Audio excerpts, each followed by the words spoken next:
Potawatomi, the primary students who have traveled and traded and cared for this land for generations. Other people have traveled and stewarded the land, including the Ojibwe, the Ottawa, and many others. The land carries histories, struggles, contributions of both indigenous and black peoples, communities that have been displaced but never erased. This land now called Chicago is also a love story between Jean-Baptiste Point du Sable and Kitahawa, Potawatomi, give it to me one more, Potawatomi, a Potawatomi woman. This museum strives to be a place of connection, stewardship, resilience of both indigenous and black communities. We stand in gratitude and solidarity with all of those who continue to fight for their right to remain, to return, and to thrive. It is my joy to present a phenomenal woman who happens also to be the chairman of the board of the National Public Housing Museum, the one and only Sonny Fisher.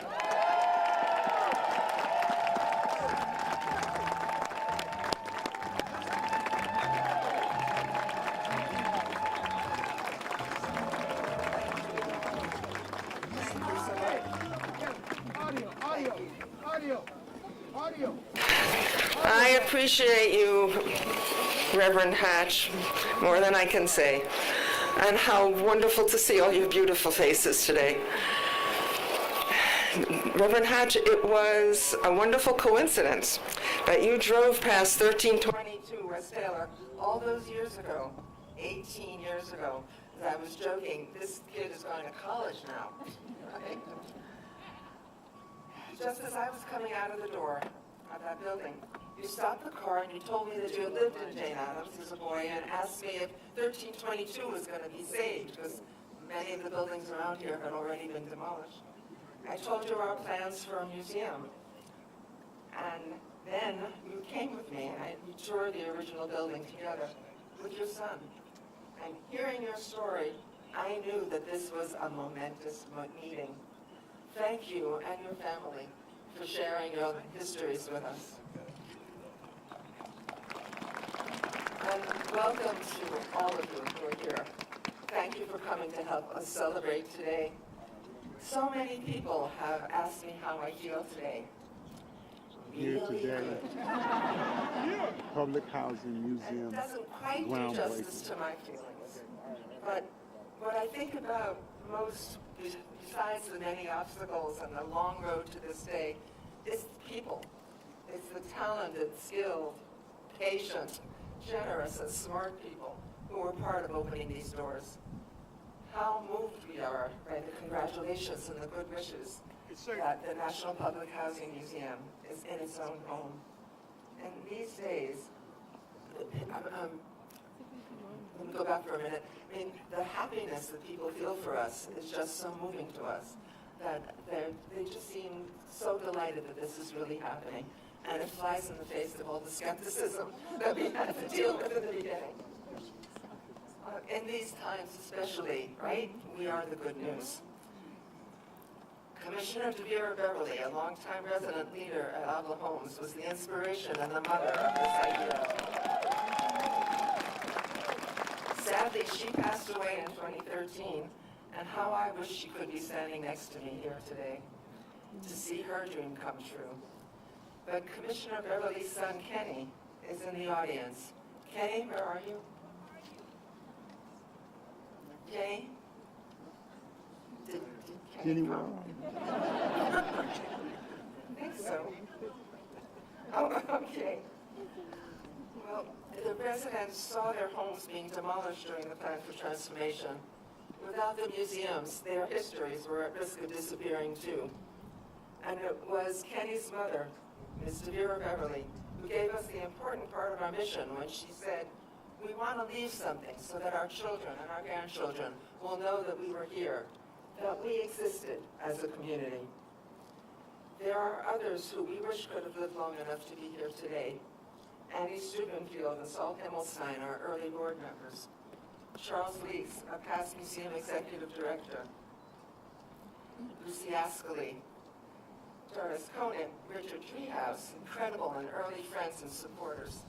And our favorite oral historian, Timmy This is the Woolblatt, whose groundbreaking name graces our oral for history the student. Chicago Public Housing Museum, It is my job today to 919 recognize many people, South Ada. and I wish there were a time to say every one of your names. But to save The time Public on this Housing rather Museum. chilly day, please hold your applause until I express the gratitude to so many people who have made this museum a reality. But first, we welcome Chicago Mayor Brandon Johnson here today, and you will hear from the mayor later in the program, and also interim Chicago Housing Authority CEO Angela Erla. Sometimes I wish that the titles were a little shorter. Janae Hesbeth, who's the DCA's commissioner, is here, and Rachel Arpa, Commissioner of the Mayor's Office for People with Disabilities. If I'm forgetting somebody, please forgive me, but welcome and thank you for being here. Persistence is the word of the day, and we have persevered over these years working with many people in city government. Our deep appreciation goes to former Mayor Lori Lightfoot and former CHA CEO Tracy Scott, who spoke at our groundbreaking more than 2 years ago, and Larissa Navarro, former Housing Commissioner, and now an NPHN board member. Your support makes so much difference, and thank you. And welcome also to former Alderman Bob Fioretti, who I saw recently, and our fellow board of directors. Would you please stand up?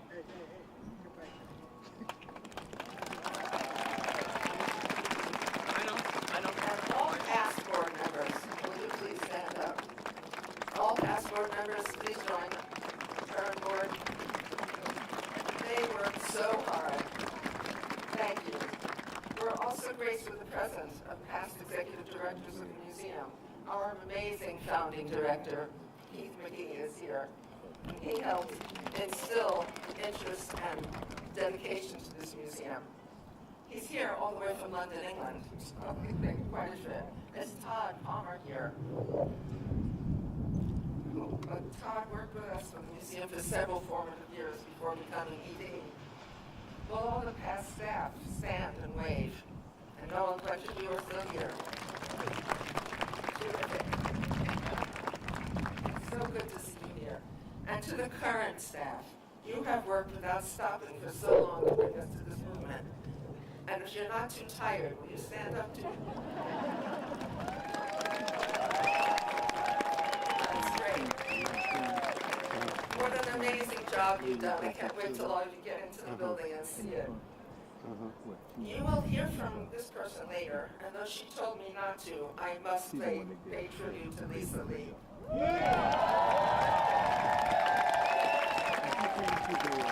Her brilliance, her determination, her creativity, and her grit led us through the past 8 years to know deep in her heart and soul that we could accomplish this seemingly impossible mission.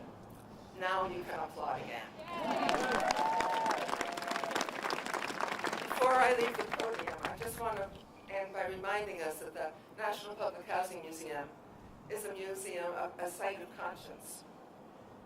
It's part of a coalition of museums and memory initiatives whose mission is to connect past struggles to today's movements for human rights. We turn memory into action. We are aware of the great and generous spirit behind the original Jane Addams homes, built by a government who then believed that housing is a human right. That spirit needs to be restored in these times, and we stand in solidarity with the museums who are committed to telling the truth, preserving history, as difficult and complicated as it may be, unafraid of listening to people's stories and imagining a better future for America. Now I have the pleasure of introducing Alderman Jason Irvin of the 28th Ward. Alderman, we will make you proud of this cultural and civic anchor and a source of economic vitality for this neighborhood. We believed that a long time ago, and we believe it now. Thank you for your enduring, persistent, and your enthusiastic support. Alderman Isidore.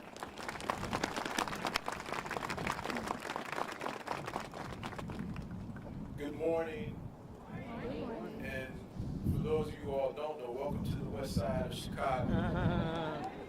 I am indeed proud to be the alderman here in the 28th Ward. I also want to thank, I see that one of my predecessors here in Alderman Bob Fioretti, who left me all of this wonderful land during the remapping process. When I first talked about ABLA and trying to understand some of the challenges that were faced in this area, I had an opportunity to sit down with local residents to get a full feeling and understanding of what transpired, what happened, what didn't happen, and what needed to happen.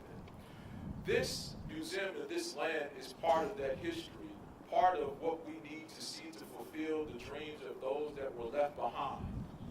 To see what we have today, not only in a museum that also serves as housing. I want to thank Cornelius Griggs and GMA Construction for the work that they've done to revitalize this area. I know our song is here today. Okay, thank you. You should have put some tent up with some heat in it too today. This is the second time this week we've been together, and both times we've been out here freezing. I don't know why the mayor didn't bring his coat today, but be that as it may. This project has had great champions and continues to have great champions. I want to thank Lisa Lee for her tenacity and everything that she's done to bring this to fruition. From the late calls, the money begs, I'm sure everybody has had that from her on the public and private side, but nonetheless, we have made it here today. I think about the challenges that we faced in public housing, and I don't have to look very far from this, and I look into my own family. I had an aunt who, after her husband died back in the mid-60s, decided that she wanted to move into public housing and put herself on a list. It wasn't until 1983 that she was able to get an apartment. From there, she spent almost 25 years, almost 35 years in an apartment and said, hey, I want to own a home. And through the program, she had, at that time, was able to purchase her first home through the assistance of public housing. So I know that if we put our minds to something and working together, that public housing not only is a part of our story here in Chicago, because all of us have some connection, either a family or someone, to public housing, but to see that fruition comes to fruition in the dreams and realities that people want to see. And she was able to finally see her dream of owning her own home. And through the process, unfortunately, about 3 months after that, she passed away. But to see her go from one point to all the way through the process, again, was a story that I saw, the story of perseverance, which is the same thing that we see here in the Apple community. This is a community that has persevered, a community that is on the rise. And as we continue to build, as we continue to deliver units, it's my anticipation to be back over in this area in another month or two, as we cut another ribbon, as we look at the 200 plus units of new housing that have been developed in Roosevelt Square, the former ABLA area. So again, we want to thank all of the partners, all of the people that have worked with us on this project. Also want to thank former CEO Tracy Scott for her leadership and support in this project. Also former Mayor Lori Lightfoot and for her support in this project and helping us to bring this. And again, we're going to continue rising. But as we continue to move forward, I want to bring forward a man who is continuing to be a champion of housing, trying to figure out ways to bring more, not only affordable housing, also market rate and housing on CHA land. And so again, I want to bring to you the mayor of the city of Chicago, Mayor Brandon Johnson. Thank you so much, Alderman. Good morning, everyone. I know everyone is anticipating, this important gathering as we prepare for the club's home opener. So thank you all for being dressed up properly. All right, we'll just create a little bit of division in the room because of Chicago politics. But any event that can bring together Bill Ayers and Lori Lightfoot, you got to be doing something pretty special. This is the month that we celebrate fair housing. And it's truly an honor to gather here today, this location, to to celebrate the grand opening of the National Public Housing Museum. You know, it's a living testament that struggles and resilience and strength, that's the nature of who we are as a city. We got to be the most stubborn city in the world. We are definitely a youngest child, but it's through our stubbornness and our resilience that allows for the transformation that we are experiencing today to come to fruition. Thank you to the commissioners, Castaneda and Boatwright, to the National Public Housing Museum team, Chicago Housing Authority, and all the countless leaders that are here today. I see that our treasurer has arrived as well, so I'm going to do my colleague a favor so he doesn't get in trouble tonight. He told me to honor his wife. Treasurer Melissa Kanye Irvin is here. Can you give her a round of applause? I got you. We need our marriages strong on the West Side. But today we recognize more than just an opening of a museum. This is a preservation of vital history, stories. When oppressive regimes come in, they try to eliminate history and art and culture, because if you can take away someone's story, you can take away their existence. And so we are building not just stories, but a more just and equitable society. And as we gather here today, of course, we have to acknowledge the piece of history that Reverend Hatches articulated. That is on this day that it marks one of the greatest human beings that walked the planet. And as we recognize Dr. King's contribution to so much, he understood that if we're going to transform this country, that we have to start on the west side of Chicago. And in fact, it was Dr. King that said if we can do it in Chicago, we can do it anywhere in the world. Well, look out world, because we're getting it done here in Chicago. And then finally, alongside a public school teacher, and I do have deference for public school teachers. Thank you all for allowing me to leave this city so that at the very least we can avoid a strike. Doesn't it feel good to live in a city and you don't have a teacher strike? You are welcome. My speech writers are very frustrated with me right now, by the way. But a public school teacher that was fighting for housing was Al Raby, him and Reverend Jackson. And it was Al Raby that invited Dr. King to a lot of other people to Chicago to fight for housing. It was Al Raby that went on to become the campaign manager of the first black mayor of Washington. So transformation always comes to a public school teacher. You're welcome. But Dr. King called it his first steps on a 1,000-mile journey. And today we're very proud that the construction of this project, the city is proud to support $4.5 million Chicago Recovery Grant to make sure that this journey gets a little bit closer. As I close, Chicago truly is a world-class city. This museum is going to draw visitors from around the globe. The National Public Museum joins our collection of historic institutions. It will call those across the nation to a deeper place, a place where we can see that every single human need is a human right. So we are deeply committed to the core tenets of repopulating the city of Chicago. That is my top priority, responding to the challenges that we have with too many people who are unhoused, and then making sure that we are protecting tenants.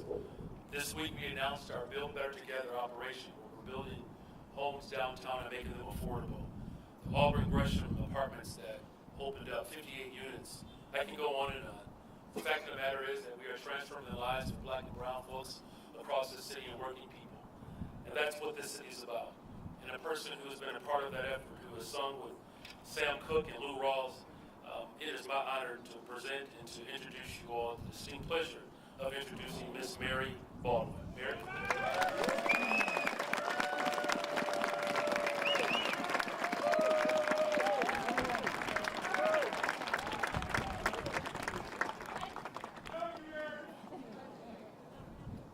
Good morning.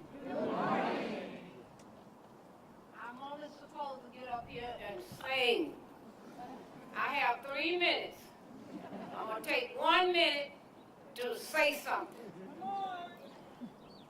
Today is the day that the Lord has made for all of us for this public housing museum.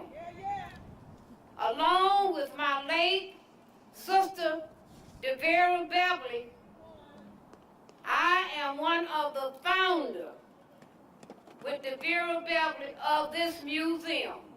And let me say I want my flowers too while I can smell them. And I am the legendary president of Rockwell Gardens.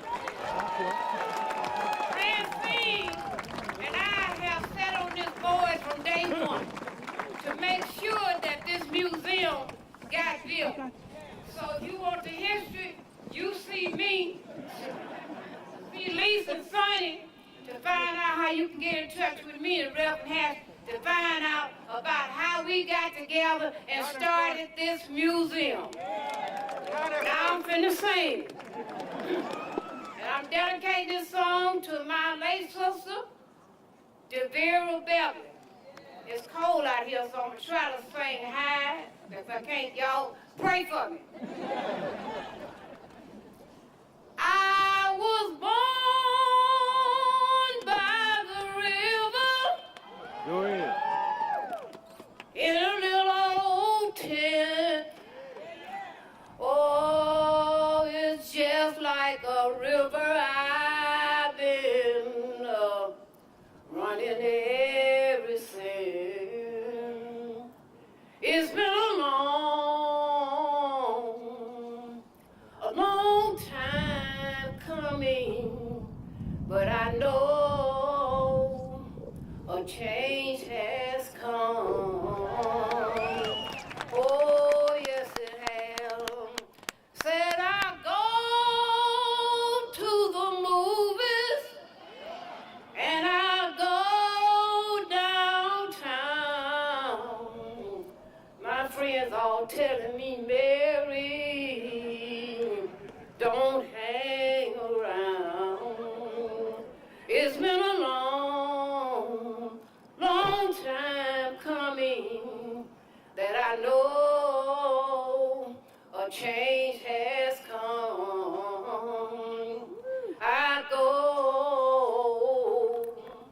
to my brother. I ask my brother to help me, please. But oh, he wind up knocking me down. He knocked me down on my knees.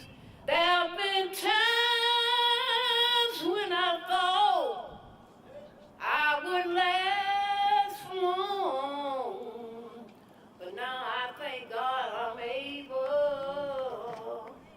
to carry on. It's been a long time coming that I know. LAC residents, Chicago Housing Commissioner Board, everybody out there, Mayor Brenda Johnson, politician people, to the National Public Housing Museum, to Francine, Danny Davis, and to my best friend, Devera Beverly, that's up there looking down. I know a change. Nice. To the Public Housing Board, Lisa, Sonny, a change sure has come.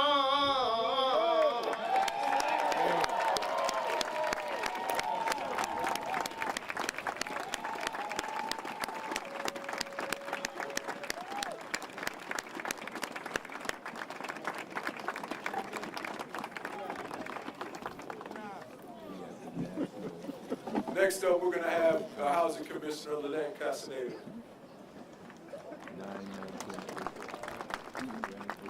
It's a hard act to follow, y'all. Can't know that. First, I want to acknowledge that we have been joined by Representative Danny Davis.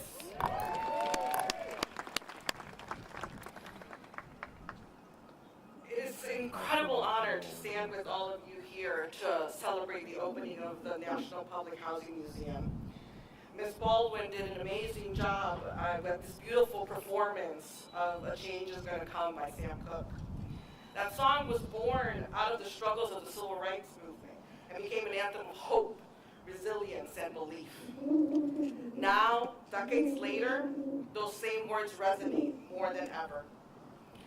I'm a proud Chicagoan, born and raised, and as a child, I experienced displacement. I know firsthand the profound impact that it can have on individuals and families. Displacement not only strips away a home, but also a sense of belonging, leaving many people feeling voiceless in a world that seems to overlook their struggles. Today, we stand together to amplify those voices and ensure their stories, along with the stories of hope and resilience and of home, are heard through this beautiful museum. National Public Housing Museum secured $4.5 million from the Chicago Recovery Program through our colleagues at the Department of Planning and Development.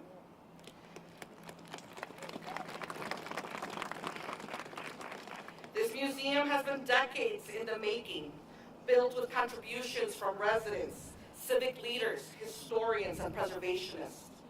Today, its legacy is preserved not just in its walls, but in the stories of Chicagoans.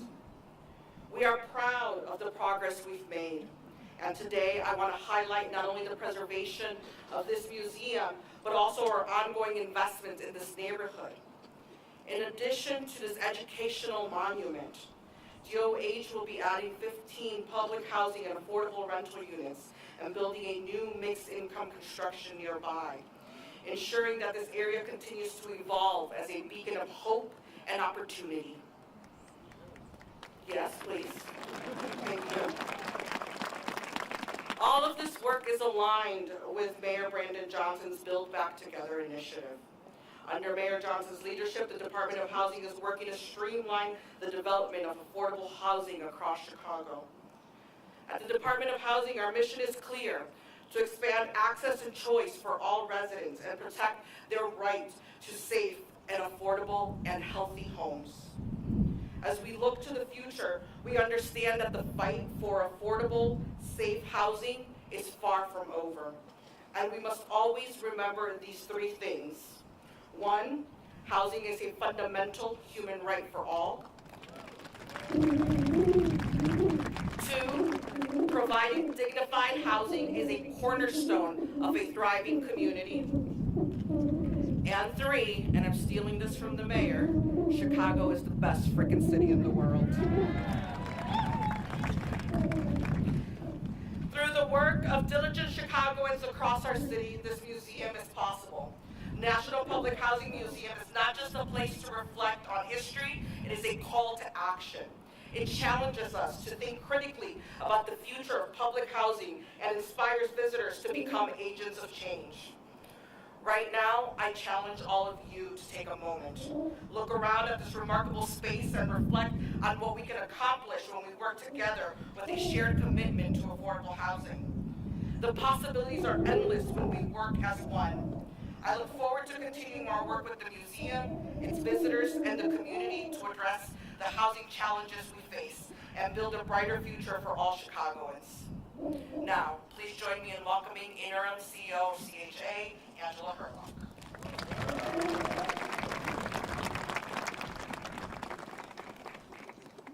Good morning, everyone. As mentioned, my name is Angela Herlock, and I'm the interim CEO for the Chicago Housing Authority. To Mayor Johnson, elected officials, partners, CHA Board of Commissioners, community members, guests, and most importantly, current and former CHA residents, thank you for being here with us today. We're here. We're standing or sitting in this place that has been decades in the making, a bold concept that despite an incredible array of challenges and roadblocks is now a reality. There are so many words that we could use to describe this moment, but the ones that really come to mind are dedication, commitment, determination, and resourcefulness. But mostly, passion. Passion of a dedicated group of individuals who just never gave up. The National Public Housing Museum started out with a single building and an idea to one day house a museum that would tell the stories of public housing residents. It was an idea that was already past due.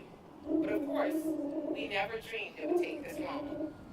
But through numerous administrations, propositions, starts and stops, and even a pandemic, this project has persevered. And that is a salute to the people who have stayed close and stayed the course for almost 3 decades. So I'd like to acknowledge and thank the following: the Museum Board Chair, Sunny Fisher, Executive Director, Lisa Young Lee, Michael Kaplan from Related Midwest, and last but certainly not least, the Development, Resident Services, and Legal teams from the Chicago Housing Authority. And that includes Lee Prater, Carrie Steinbeck, Alam Khoury, Ana Garcia, Robin Broman, Sherry Strong, and Pam Cash, and our CHA Commissioner and CAC President, Francine Washington, who you will hear from later in the program. But I'd also like to take this time just to give a special shout out to someone who isn't on this program, but has absolutely been instrumental in the making of this museum, and that is CHA's own Crystal Palmer. Crystal has served as CHA's Assistant Director of Resident Engagement since 2011. But before that, she was the Treasurer of the Horner Local Advisory Council, Vice Chair of the Central Advisory Council, and the Liaison for Family Works. All of this experience gives her the innate ability to relate to public housing residents. She is a tireless champion for them and an incredible asset for CHA. In 2007, Crystal was approached about being involved in the museum. And you might say, why? Well, it was because Crystal, it was she that stood up and supported the museum at the CAC meetings when it was initially presented. From the beginning, Crystal understood the potential of this place and why a public housing museum would be effective in telling the stories of the people who lived here. Over the past 18 years, she has helped raise millions of dollars, organizing countless exhibits and programs on the museum's behalf. So thank you, Crystal. Truly, this could not have been done without you. The history of public housing in Chicago and in America is fraught. And when Jane Addams Homes was built in 1938, 80% of the new housing units were reserved for white families. But that quickly changed, and over the next 60 years, local and federal politicians created a series of codes and rules to separate communities by race, income, and class, leading to the intentional isolation of black families. Decades of mismanagement, discriminatory policies, and chronic underfunding, often by design, left public housing buildings in disrepair. Residents faced social stigma, and political leaders made decisions that we continue to grapple with today. Now, that's the story most of you know, but it's not the whole story. What is overlooked are the stories of the families who thrived, of the lifelong friendships that endured, and the remarkable individuals from public housing communities like ADLA who went on to do great things. This museum is a place where we show the world the rest of that picture to reveal the richness, resilience, and humanity of our public housing communities. Now more than ever, preserving this history matters. We need to make sure that the lessons, struggles, and triumphs of the past are remembered by generations to come. So on behalf of the Board of Commissioners of the Chicago Housing Authority, our 570 employees, and the 65,000 families we serve, congratulations to all and welcome to the National Public Housing Museum. And now for someone who's very cool, way cooler than I am. I have the honor of introducing a speaker who really needs no introduction, a multi-threat DJ, rapper, producer, and a member of one of rap's all-time powerhouses, Salt-N-Pepa, DJ Spinderella.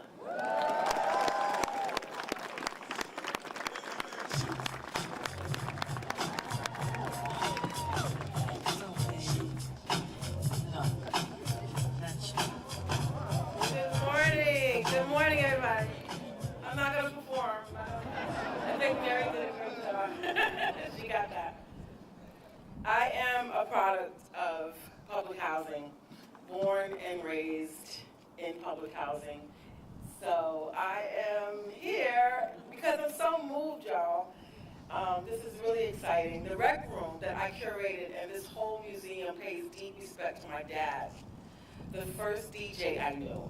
It is a love song to my experiences growing up in public housing and to all the rec room and public housing from across the country and throughout history that brought the community together to dance, to protest, and to share ideas.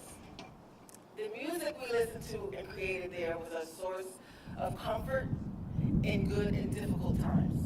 Musicians who grew up and lived in public housing are essential to the brilliantly diverse soundtrack of American life. Their music tells stories and preserves histories often overlooked and ignored. And their contributions have expanded our ideas of culture, identity, and belonging.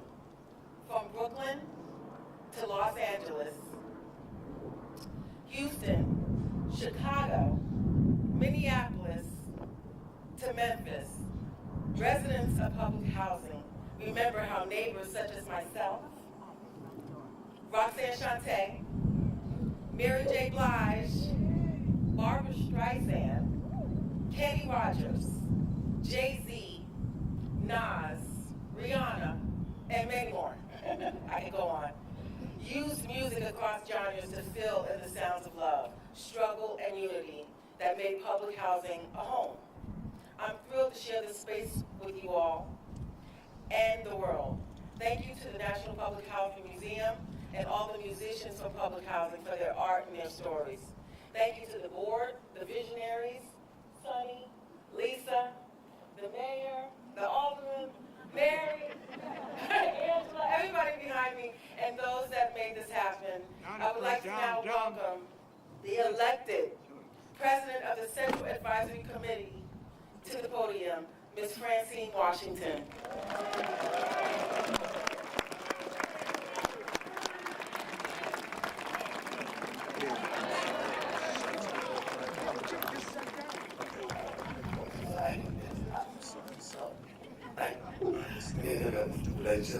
Hey, Paul, how you doing?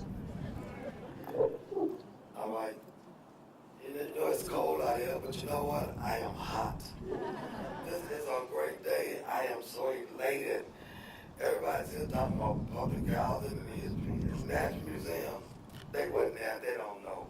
Let me tell you the real story. And you can quote this and take it all the way to the bank, spend a dime and get an ass and change. I had also in that corner, I worked with CHA and I was the president, as well as Ms. Belton. Ms. Belton came to me talking about we're going to do this museum, we want to do it in Idaho Wells first. Belton kept saying, no, we do better over here. Our bricks are more solid. She was right. So what we going to do? The man that really gave us the play, Joseph Shorter, where you at? Now he's a board member, but he came here in 95. At Fifth Lane, what he came here really to do was, and I was there, I know, I tell it like it is, I don't bite my tongue for no one. He came here to disband the Public Housing Board, which is the CAC. They were upset, and they're in the process of doing it, but he didn't realize he's working with a bunch of mouths, which was the presidents, and we still are. So me and Ms. Belton, he came, he said, Ron Carter, and January of 95, just worked his way through the door to get to know everybody, getting the layout. But instead of CEO just coming in, CHA, he held 5,000 employees. He called a meeting at Herman Hall at IIT. All 5,000 employees was there. He was laying out rules, what he gonna do, what he ain't gonna do. Then scales, nah, the presidents. And so me and Ms. Belton went there, well, y'all can't get them, Jimmy, we tearing them bills down, we gonna do this, and that. Wait a minute. What y'all never anybody back, y'all. Y'all can't do nothing. We gonna see. I was like, okay, we gonna see. We came back, met him with it again. Who gonna represent y'all? I knew Sonny Fisher through Jamie Calvin, which is my ace, Jamie Calvin. And I said, Ms. Bell, we going to Sonny. Sonny's good show, the Treehouse Foundation. Ms. Bell, I don't know, I don't worry about Ms. Bell. We'll get to know Sonny. And we drafted Sonny. And from then, it has come to fruition today. Thank you, Sonny, for joining me in the family. Thank you, Shorter, for having faith in us. And thank you for learning like us, okay? Hey, everybody else probably get to the authority, but this is a great day. This is the National Public Housing Museum. This is a destination, always will be, always have been, that's always been in my mind, a destination. This is a place you have to see, and it's gonna evolve like every 6 months. When people come to Chicago, I want to go to the Smithsonian, I want to go to Gettysburg. No, we must go to the National Public Housing Museum. Nobody's gonna come to Chicago and not come visit the Art Museum. It's evolving, and it's great, and I love it. Thank everyone for being here. Just thank God it's cold outside out here to me. I'm happy. Can't wait to get inside. Can't for you all to take a sneak peek at what's going on. This is nothing compared to what's going to happen. So thank you all. National Public Housing Museum. Everybody say destination, destination, destination. And here it is. That's good. This Tip being come up here, Tip. Tip has been good around here. Thank you, Tip. Very Paul, turn that up. Oh, yeah. She's something else.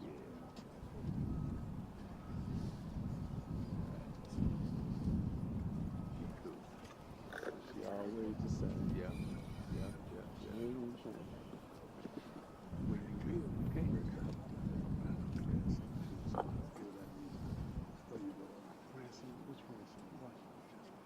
Oh, yeah. Welcome home. Oh, yeah. I said, welcome home, Jane Addams family.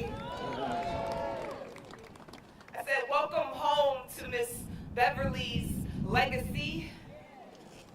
Say it with me, y'all. Welcome home. Did you speak when you came in this house? Okay, love, have a seat anywhere but that there rocking chair. See, that's reserved. I mean, please observe these ancestral curves from the curb. As the children of the village recall Taylor Street memories and welcome home animals, sculpted from stone larger than life, except we grown now. Welcome home, Candyman. I mean, welcome home, Good Times. Welcome home, Mr. Monty. Except this not Cabrini.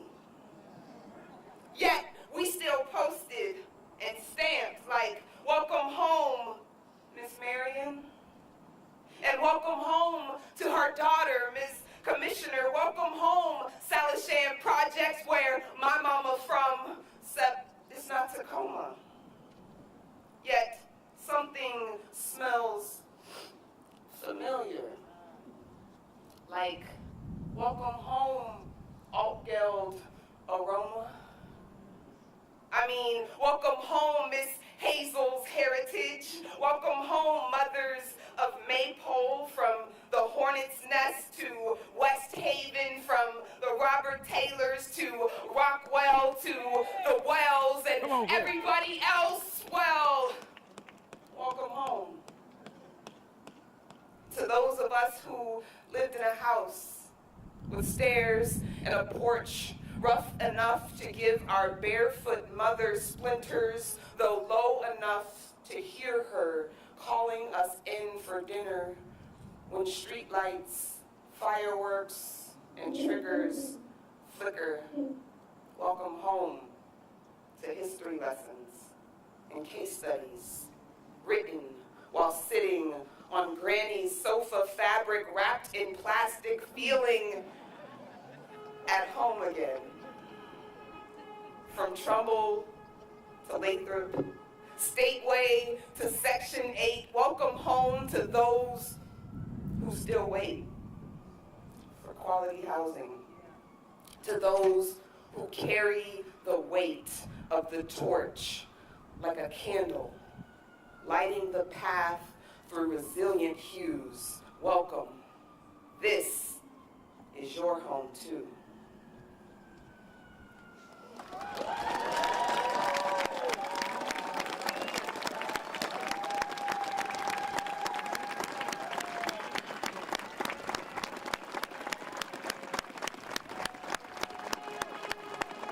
Welcome home.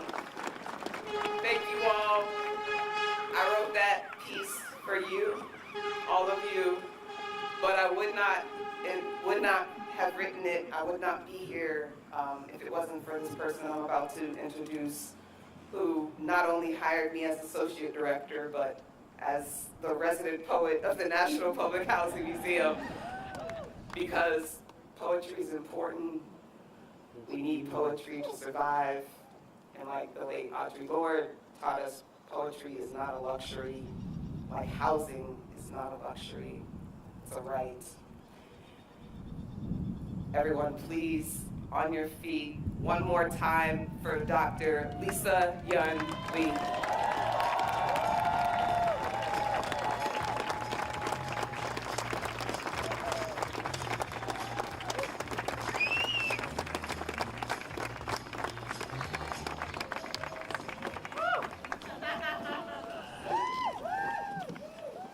All right.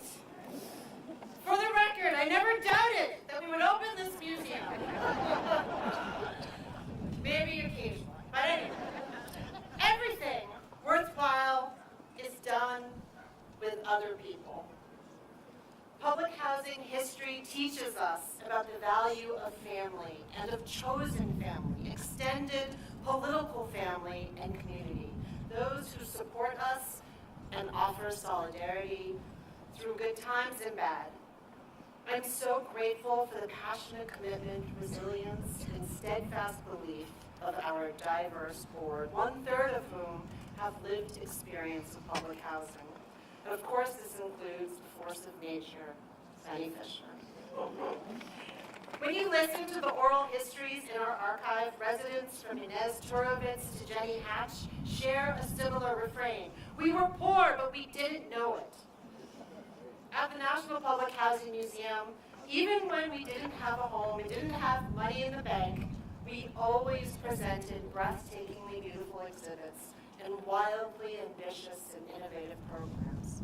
Because we were always rich with love, rich with history and stories, and a vision of what we could and should be in collaboration with public housing residents. Thank you to everyone who donated their stories to our archive and lent their precious keepsakes and artifacts. And the best and most thanks to the presidents of the local advisory council for their leadership, and in particular a shout out to Ms. Mary Baggett, the LAC president of Pablo, where we are located. Please stand to be recognized, all of you. The LAC.